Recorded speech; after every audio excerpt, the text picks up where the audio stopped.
bafashemwo abana urabona samedi abanyeshuri ntibaba biga benshi baba bagiye kugurayo utuntu abadamu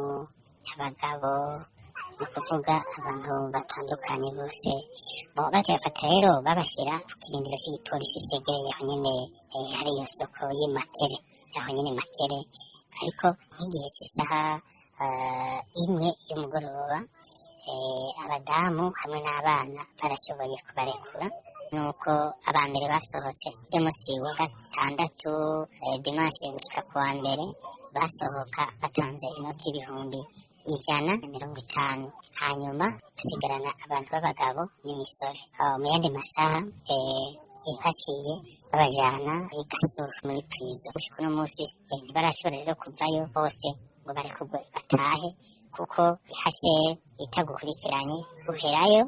bakakoresha ibikorwa by'inguvu babakoresha usanzwe nzi atagikurikiranye bagushira ko ikesi y'agacamutwe bagushira ko ibintu wewe utazi niyo vyakorewe bakabikuremeka nta ushobora kubigukurako hanyuma hasere nayo igukurikiranye uraheza ukavayo atakintu gitanzwe.